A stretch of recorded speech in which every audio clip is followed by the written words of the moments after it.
và hello. Thì đó tất cả các bạn đến với channel của mình là Junior là gì? Thì tập này mình sẽ chơi Minecraft Survival cùng với mob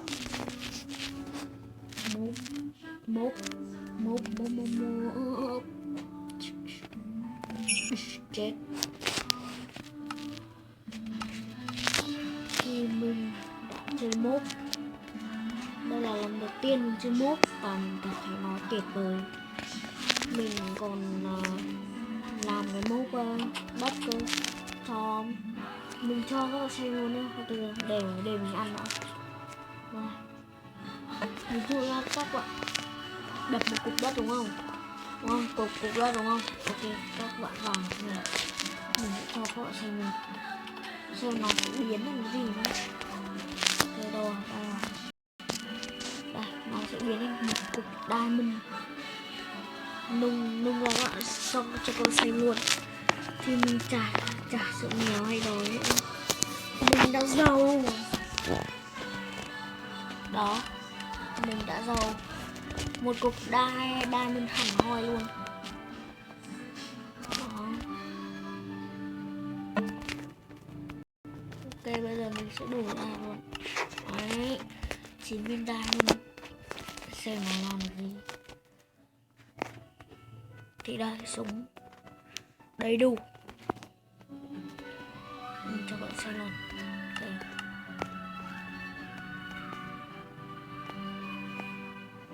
Redstone này đó, thì như thế thôi. Thì tập này mình sẽ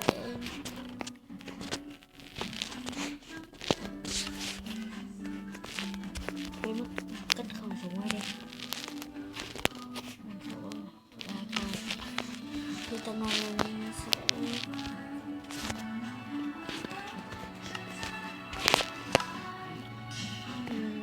làm gì bây giờ? Các bạn đợi mình tí nhá. Thì ok, mình đã quay trở lại. Thì mình đã đa một cái mốt mới.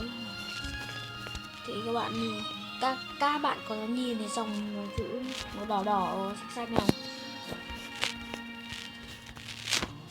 Thì ok, mình đã đa một cái mốt đó chính là mốt xem đâu đây, mốt này. Ok, mình sẽ đi lấy kim cương rồi nè. Đây, lấy kim cương.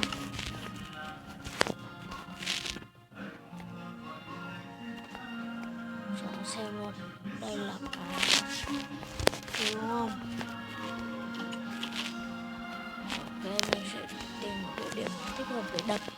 Chứ mình đập ở đây nát hẳn luôn. Đập đây. Được.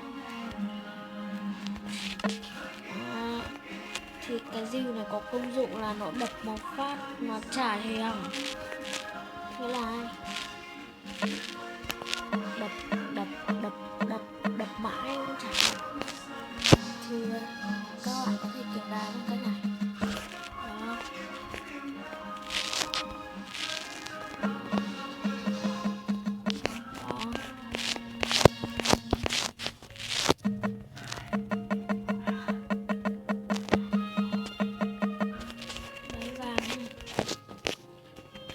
See?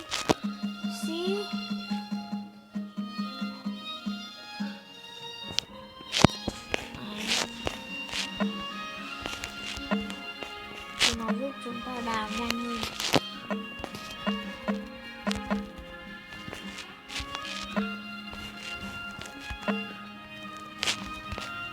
Ok, mình lên đi.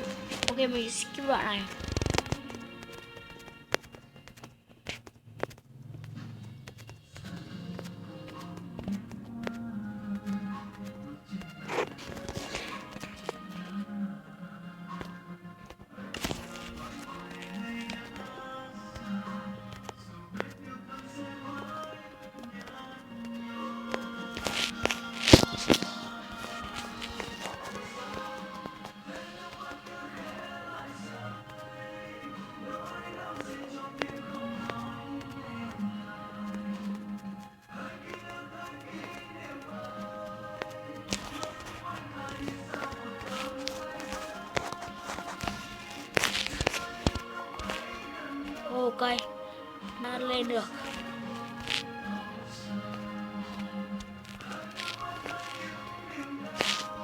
mệt.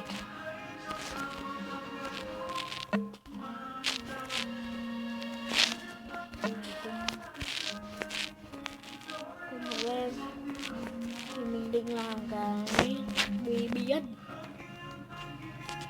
Kinh hoàng là thằng nào giảm xuống đâu, chỉ có một mình thôi. Thì các bạn có thể dùng để chặt cây. Đó, lấy đất kiếm diamond. Thì cái nhờ cái mốt này để mình đỡ cực hơn. Thì thành lần đầu tiên mình cảm ơn cái mốt ấy.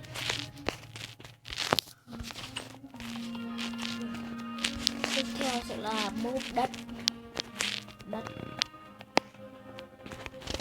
Này, 2 khẩu súng. Khi mình nhiều đồ quá, làm phòng dành riêng cho đồ.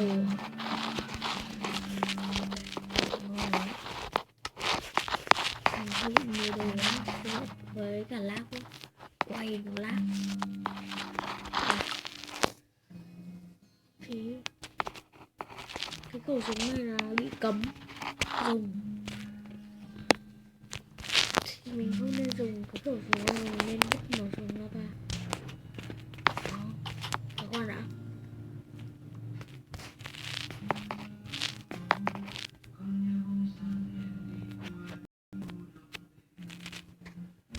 Ok, mình sẽ vứt khẩu súng này. Cái phẩm á lát so với các bạn lát đó.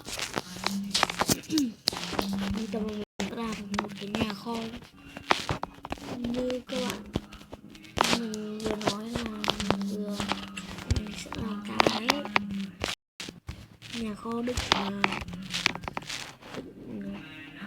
chế đồ.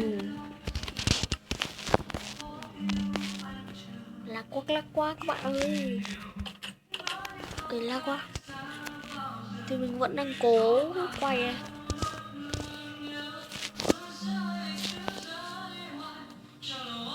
Ok, mình sẽ xem địa điểm nào nào các anh em ơi. Ok, mình đã quyết định là mình sẽ xem nó đây. Đập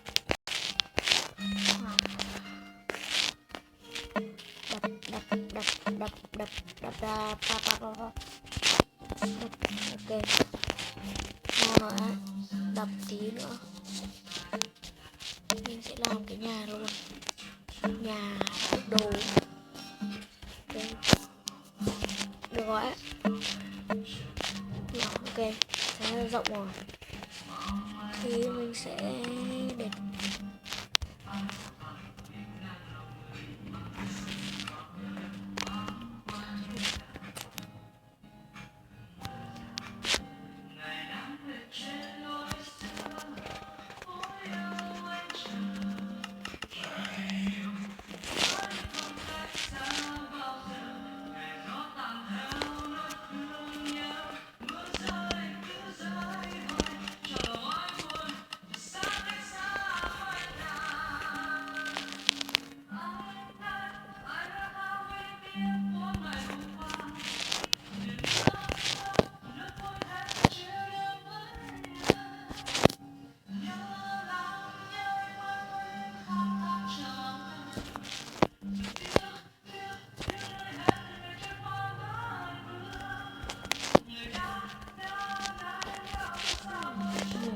xanh ngẫu nhiên.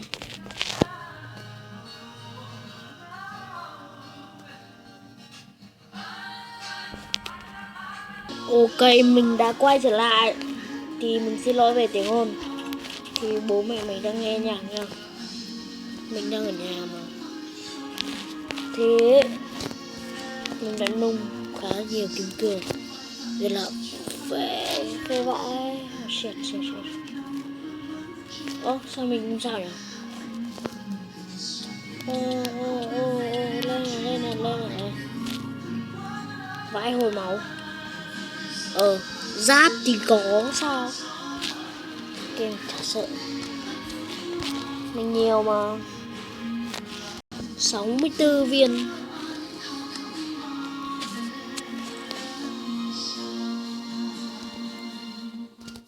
Kẻ sinh vật mới mình cũng làm giàu được. Công nhận mốt hay thật. Chơi mốt quả hay. Mình khuyên các bạn nên chơi mốt hay cực các bạn. Thì các bạn tự hỏi vì sao mình không thấy cái máy tự động ấy, thì mình sẽ làm lại nó bằng một cái mốt, nhưng mà phải vận động tay chân. Thì video của mình chết, tôi mất, phải mua, phải lấy hòm nữa. Tôi mất được, sorry.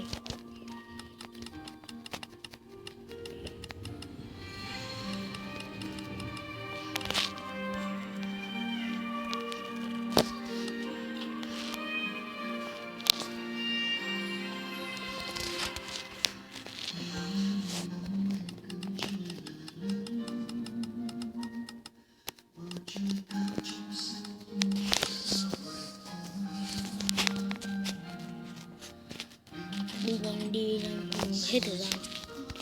Sao hết thời gian rồi? Mà mình xây nó đâu nữa quên rồi. Hình như là ở dưới này. Ở đây. Đấy. Xấu. Đấy. Mình kệ đi. Mình sẽ sửa lại xong. Xấu gì đâu, đẹp mà nhỉ. Đẹp. Không được nhìn đẹp hết. Đây nhìn số đang ghẻ lở vào em. Nhìn ngoài ghẻ lở, nhìn trong ghẻ lở. Chả hiểu nó giống gì. Cứt à?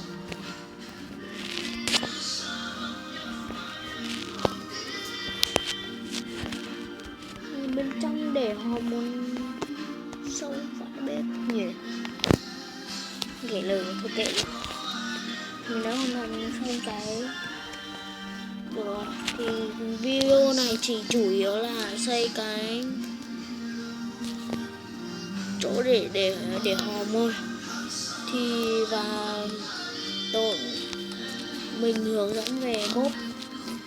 Thì tạm biệt các bạn và hẹn gặp lại trong các video sau. Video sau.